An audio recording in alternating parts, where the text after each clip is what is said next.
Okay, Google, set a timer for 24 hours.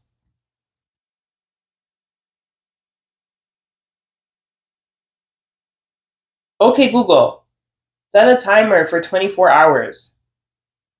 Got it. One day. And that's starting now.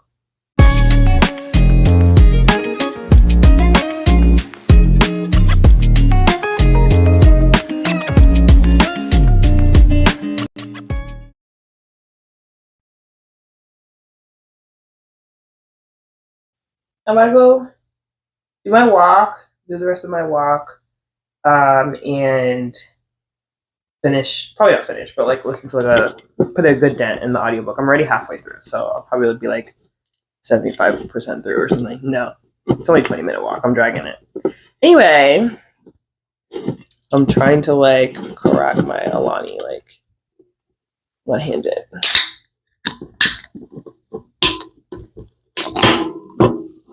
Okay, first Alani.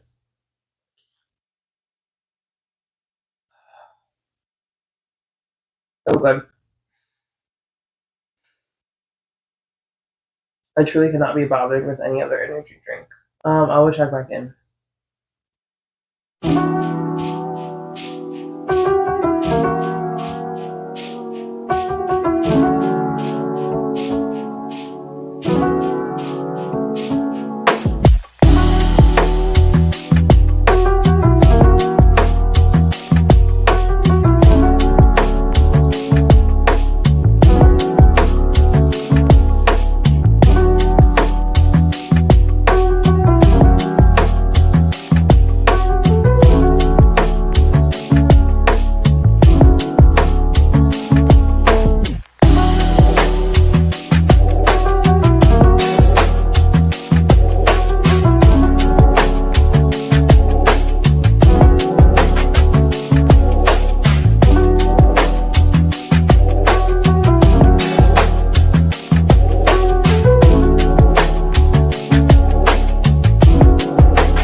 I don't really sit out here often, but I'm gonna try and do it now that the weather's nice because I'm moving out soon, so gotta take advantage. I finished Norse mythology. It was great. Like it was a a quick, breezy little read. I really enjoy mythology. I'm not sure the methodology behind like where he found like the tales and the information, but it's not like a retelling. Like it's meant to be like the myths as they were, like as accurate as possible. But yeah, I really like Greek um, mythology. Like I know like a little bit about the Egyptian gods and a little bit about Norse gods. So I was really interested to like read this one. Like I just think mythology is like so fun, you know. Um, yeah, I don't know. Like I feel like it just like puts me in the headspace of like, okay, people were using these myths to explain human nature and the phenomena in nature that they didn't understand. So like I feel like there's just so much there. Yeah, I found them fun. I finished that. I was gonna say I was gonna do ratings at the end, but I'm just gonna like say here, like I rated it 4 stars. Yeah. And honestly, like it's probably a 3, but I just like mythology, so like I really had fun with it, so it's a 4 star for me. But like for anyone else, it's probably like a 3 star. I don't know if I said, but about 2 hours 20 minutes in, so yeah, we're doing well so far. Okay, Google, pause. Oh, so I forgot that I wanted to mention that I started Hidden Bodies, and immediately it's just super raunchy, like immediately, like not not safe for YouTube. You know, when people are like, oh, we gotta wait to a certain point to like say certain words, like, and like that's one of the things that I was thinking when I was like, oh, I wanna finish the series. I definitely was like mindful of that because there were some moments where I was like, I wanna clean my ears out, like when I freaking listen to the audiobook of the first one. But like I just want to see how the plot differs from the show. But like, yeah, these books are a lot. Anyway, that's really all I wanted to say.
This is interesting because like this book when I bought it, which I bought it a while ago because like someone posted on their story just like some like really good quotes, and I was like, ooh, like I need to read this. I didn't realize that it was a collection of essays. I really thought it was just like by one person. But anyway, one of the editors, I just read one of his essays, Benjamin Shield, and like he ate. I'm like, shoot, you should have written this whole book because it's a collection of writings on love. Like some people's take on love is like good, others are not, and like some of the takes like contradict each other, or I mean, whatever. Like my opinion on them. You know, some of the takes I was like, I don't know about that one, Chief. Like, and I don't know why this is in this book. And then other things are just like so zen and like, you know, kind of bell hooks-esque, or you know, just a fresh take altogether. But some of them are like, you could have kept this. So it's slightly inconsistent, but I would say like more of the essays are good than not good, so that's fun. But anyway, I just read Benjamin Shields. I don't think I've read one of Richard Carlson's yet. Let me see. Let me look at the table of contents. It looks like Richard Carlson doesn't write any essays. He's just an editor. But Benjamin Shield is also an editor, and like he wrote one. So I don't know. But Benjamin's did in fact eat. And then like because it ate, I was like, who wrote this? And then I went back and I was like, wait a minute, that's this guy.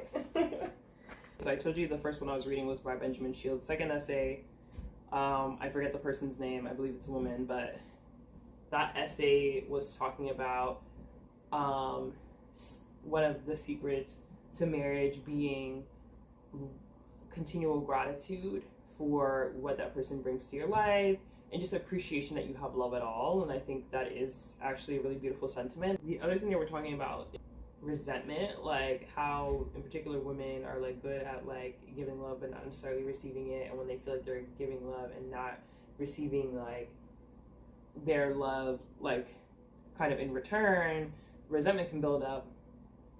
And it kind of linked back to this video I was watching that was about like a conversation around friendship and like inconveniencing your friends, asking your friends for favors, and like how like capitalism has like engineered like the favor economy out of us. Like we don't want to like ask each other for help because we feel like it's this big imposition, because we feel like we need to always be like making money and like grinding 25/8 whatever. And this person was like, they were a psychologist and they were speaking to the sentiments that they were hearing on TikTok about that whole conversation. And she was saying like, whether it's you being isolated and feeling like asking someone for a favor is an imposition, or it's you asking for favors and then having this like tit for tat, I do something for you, you have to do something for me kind of dynamic in relationships, like either one is like treating your relationships as transactional. And so like that was an important part to know. And like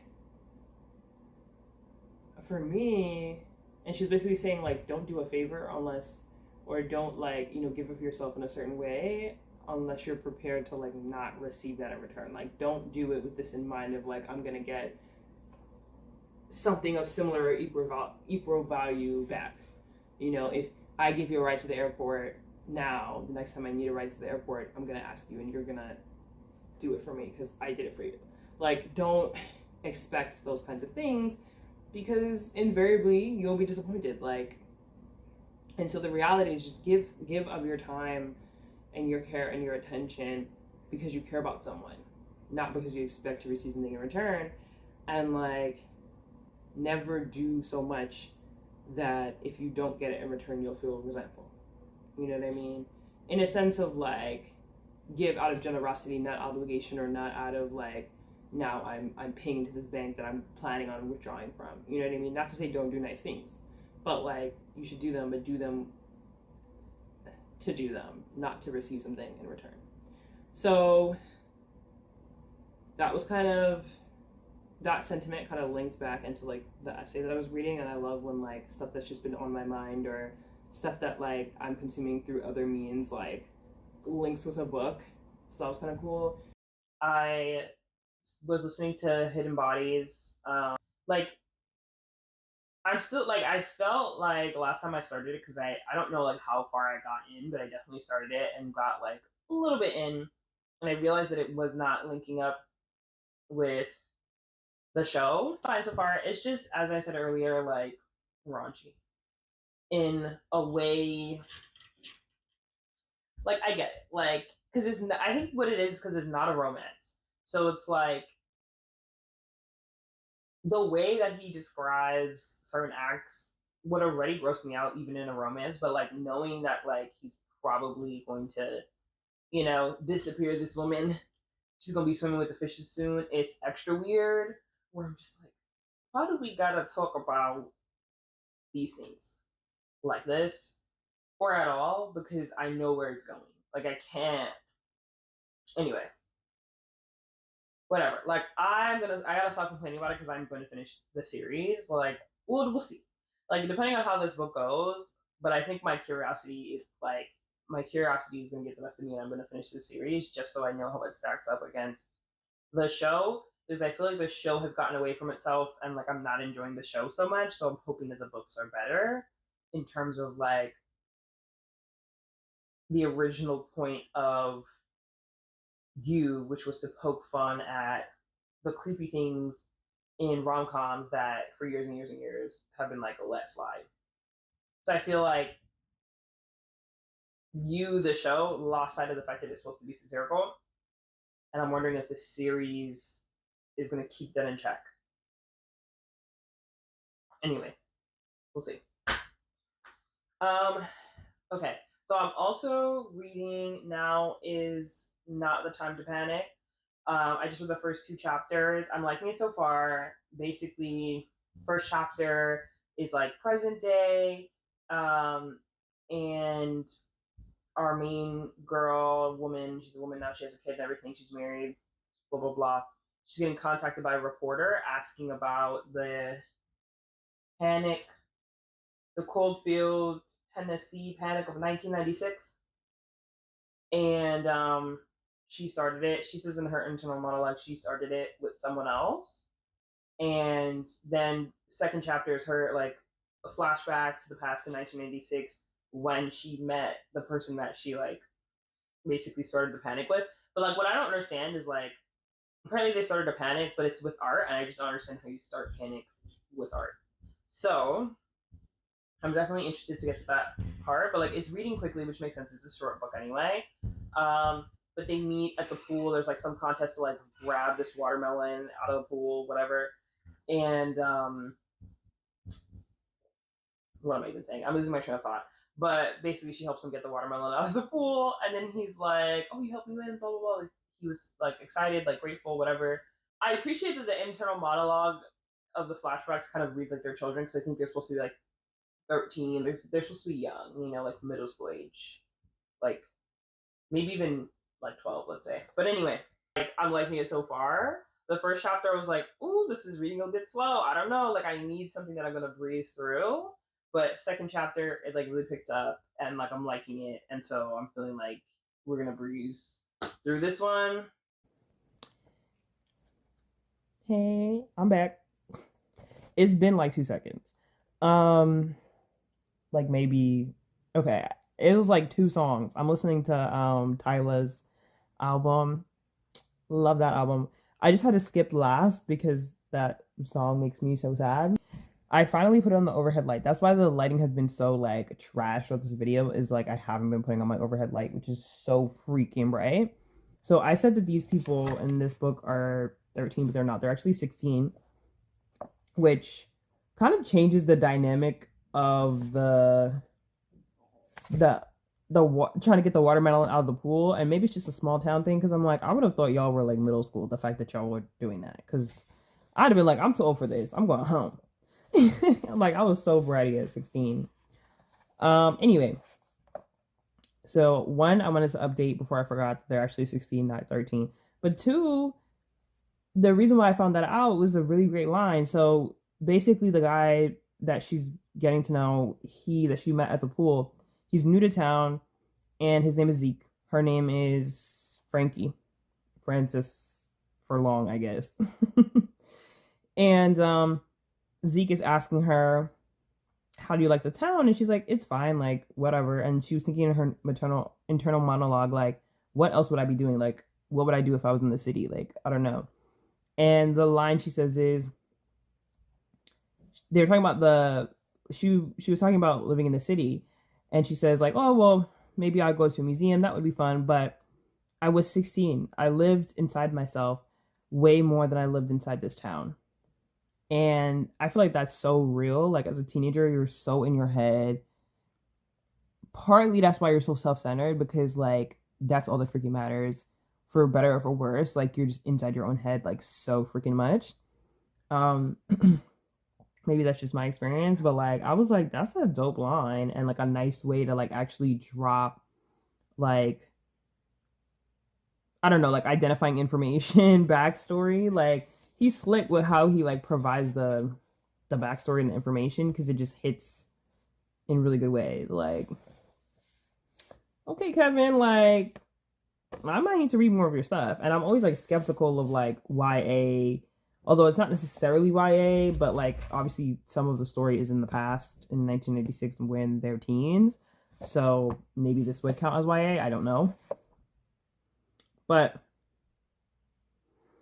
I'm usually skeptical of guys who are writing like, you know, from a teen girl's perspective. I'm just like, do you really know what you're talking about? Because you were never a teenage girl. But like he's eating so far. He is eating so far, so shout out to you. Hopefully you keep it up. I'm so upset. So, update. I am 5 hours and like 45 minutes in. I am already starting to feel tired. These menaces are making the art, and they decide, oh, like, we should add some blood to it. First of all, the thought process, like, I was, applauding him, and he's still having his little gems. Like, I see people when they read these books and they're like highlighting. I rarely highlight like fiction. Like nonfiction, yeah, I'm highlighting up the wazoo, but fiction, rarely. So he's getting me with these like philosophical whatevers. But I do think that his characterization of 16-year-olds is a little immature. Like when I said they were 13, I think that's like a little bit more accurate, like maybe 14. Like they're like at 16, I feel like they're a little bit too old for like some of the ways in which he's characterizing their thought process and decision making, but whatever. Um Anyway, they're making the art. They decide, oh, we should add blood to the art. Why? Who freaking knows? They're dripping the blood onto the art, and because they like prick themselves or whatever. And the one girl, she like puts her bloody finger in her mouth, sucks on the blood. Which why is that always a thing? Like the mouth is riddled with bacteria. Like hello, like why are we doing that? But anyway, so she sucks her on her bloody finger, and then the guy is like the guy who she's making the art with, the kid, whatever, they're both 16. And like he actually I don't know that they confirmed his age, but I presume he's also 16. Like, they he asked to kiss her. They've been kissing before, so it's not their first kiss, but like he asked to kiss her and she's like, well, I have blood in my mouth. And he's like, oh, I don't care. And so they start making out with the blood with her blood in her mouth, and they're making out. And I was like, this is disgusting and foul. And then it made me think of the Megan Fox like MGK debacle where like I watched her like call her daddy like podcast, and she was like, yeah, they say I'm a Satanist because like blah blah blah. And she's like, it's not true, but like also I kind of fed into it because like I was talking about the like blood rituals and blah blah blah, and she was like, explaining how it went down, and I was like, girl, no.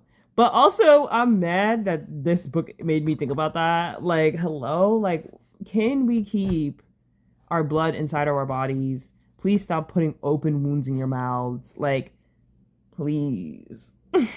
In fiction, in reality, like, no, stop. Anyway, that's it. I'm gonna go make a matcha while I listen to Hidden Bodies. Joe is stressing me out.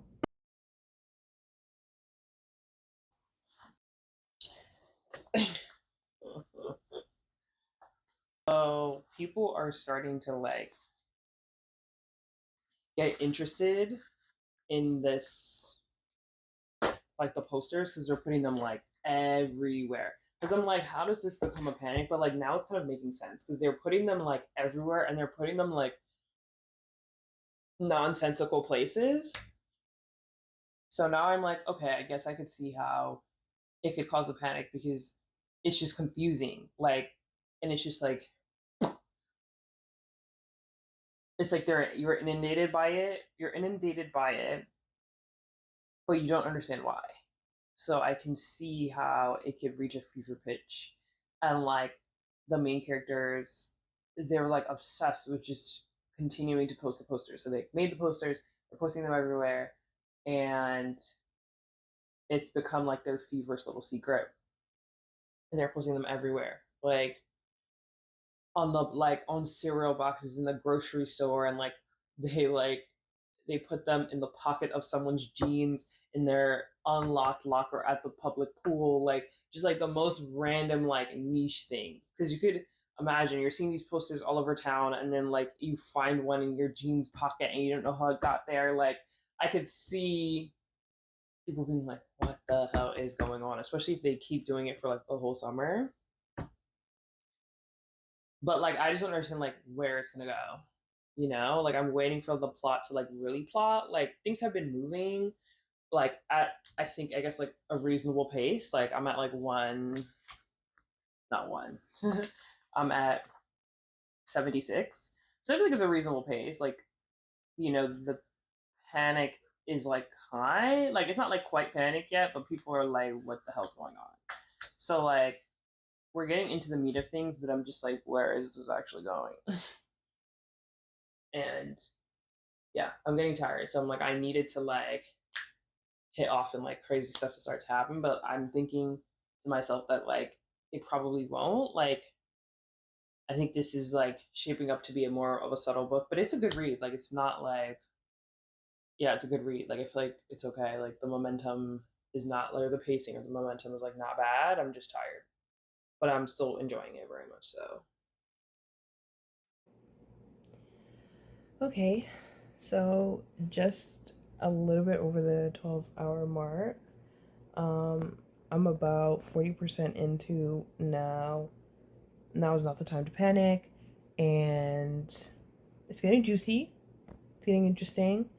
Still enjoying it so far, but like not, moving as fast as I wanted to through that one and getting like a little bit tired. I had a little like midnight snack. Not really midnight, like 3 a.m. snack. And I was listening to Hidden Bodies, and I'm like 70% into that. Um, and I fell asleep for like 10 minutes. And like, I know that it was 10 minutes because like, when I like scrolled back in the audiobook to like remember like the last thing that I actually remembered, I was like, oh, okay. I, I was, yeah, asleep for that long. But like, it somehow like felt like a long time actually. But anyway, so I want to get to the halfway mark of Now Is Not the Time to Panic, and then I'm gonna switch gears to Naked Heat. Um, unless Now Is Not the Time to Panic is like really hitting me and like I feel like I need to read on, but I think I'll like stop at the halfway point, and I may or may not like actually pick that back up for the rest of the readathon. Like I might just leave that there and then try and finish Hidden Bodies and Naked Heat, which both of which I'm further into. Um, yeah, so then that would bring me to like 3 books finished, which would be great because at this point I'm reading a lot slower than I would like to. Like I'm just not really, and I know this. Like I'm not a fast reader. Like if I'm honest with myself, but I definitely expected to power through more because like I have well. I was about to say because I'm like I've definitely finished like 4 books in a weekend before, so the fact that like I'm taking so long, but it's like also the books that I've read when I've read 4 books in a weekend are probably like shorter, or like I was further into them, or I was just like actually also like breezing through. You know, when you like can't put something down, there's nothing that I'm reading right now that I can't put down. Like I keep hitting points where I'm like, okay, I can put this down now, which is like not really what I need for a readathon, but like, and I think in the future, like I'm gonna try and like pick books that I feel like I'm gonna not be able to put down. And I guess like I did think rock paper scissors was gonna be interesting, but I also have a feeling that one's gonna be like it's gonna take a bit to like pick up. You know, it's gonna be a lot of like setting the scene, and I feel like certain books just hit from the beginning, and like I don't have any books that are really just hitting from the beginning. So I'm not like reading at like an obsessive pace. You know, it's not one of those like if I were not doing the readathon, I wouldn't be prompted to miss sleep to read any of these books, which is like that's kind of what I need. Like I need those books that I would be like just a little bit more staying up late nights to read organically. Which honestly like I haven't had a read like that in a minute, but it's probably just because I'm like the books that I'm reading right now are books that like yes I bought because I was interested in them, but like they were not the immediate reads, and so that should tell me something. Like they're just not hitting how 5 stars need to hit for me. So there's no way there's gonna be any 5 stars. Anyway, can't complain, but staying strong. I mean, I already fell asleep for like 10 minutes, so it's probably likely that I'm gonna fall asleep again.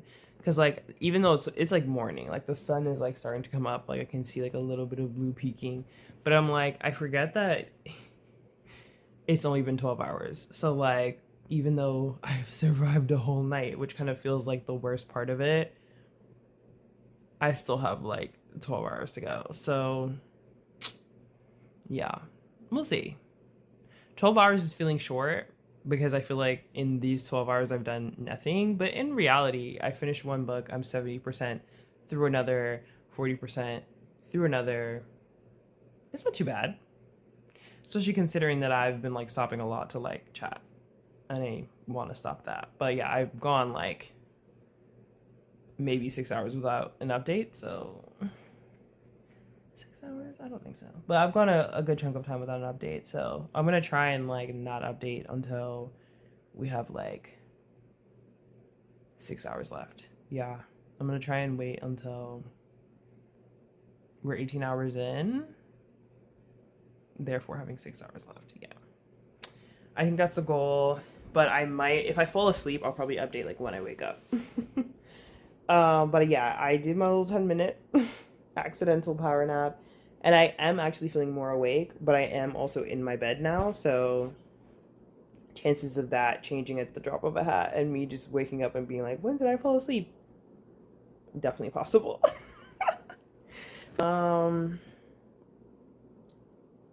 I've been chatting for 8 minutes and about what? Like, I have no memory of what I just said.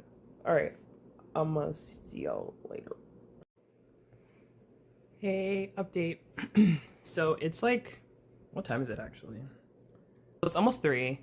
I think I started this and I should have like looked at the time or like taken a picture, but obviously I have my timer plus my stopwatch, so whatever. But I think I started around like 5:30 maybe. So it's like 3 or it's 2:40 something, so like almost 3. And I have like a little shy of 3 hours left. I finished Hidden Bodies. I did end up falling asleep and like I slept for like 5 hours. So I think I slept from like 6 a.m. to like 11 a.m.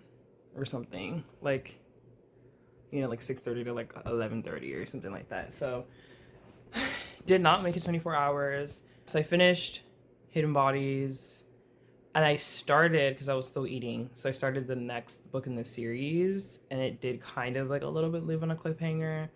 But now that we're into the second book, I'm like, or the third book, I'm seeing how it like differs from the series, and I'm like, I don't know that I'm gonna love book 3, but I definitely want to get to book 4 because I want to see how it like, if it's the whole London thing, like that'll be like I think really fun. But book 3 is not. I'm not super excited about it. Update: we're done with the readathon. I ended up reading for 13 hours straight. So from 5, I think I started at like 5:13 at such a random time. I didn't even realize what time it was when I started, but I looked at the time when my Google timer went off and it was 5:13 today, so I must have started 5:13 yesterday. But like, why? Like, I don't know. I feel like in the future I want to start on like an exact number, like 5 o'clock or whatever. But what was I saying about that? Whatever. Yeah, so I read from like about 5:13 all the way until 5:13 in the evening, all the way until 6:23, or around 6 something.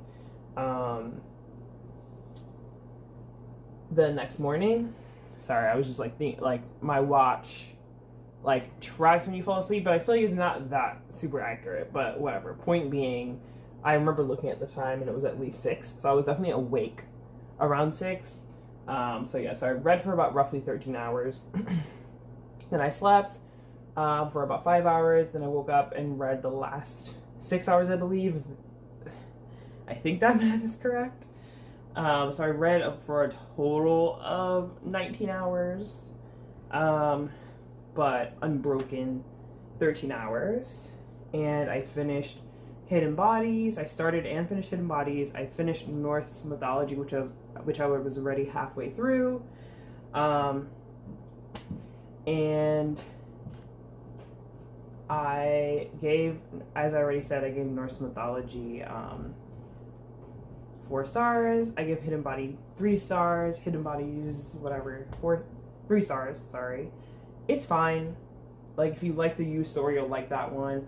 I started the next one because it was a little bit of a cliffhanger, and I'm bored already. Like I'm already telling you I'm not gonna like the third book, but I really want to see what the fourth book is like. So I'm gonna see if I'm gonna finish that, but I might just give myself some time because like I was feeling fired up to just power through the rest of the series because I really did enjoy Hidden Bodies, the second book, but now that I see how the third book differs from season 3 of You, I'm not feeling it so much. I think I like what they did in the show more. Yeah. But we'll see. I do want to like, I just want to know. So like, I feel like I will keep reading the series, but it's just like, do I take a break or not? Because I've already technically started it, but I could just return it to the library and like get it at a different time. I just like really wanted to know the cliffhanger portion, and it is resolved very quickly at the beginning of the third book, and we start getting onto like other stuff that I'm not feeling. Anyway, so I guess yeah, I also started. I Care About You. I think that's the title of the third book. So that's also part of the readathon.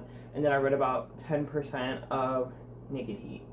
And then I read half of Now Is Not the Time to Panic. So I guess, yeah, so we finished 2 books and then read a portion of 3 other books. Not too bad. I definitely expected I was going to have more success.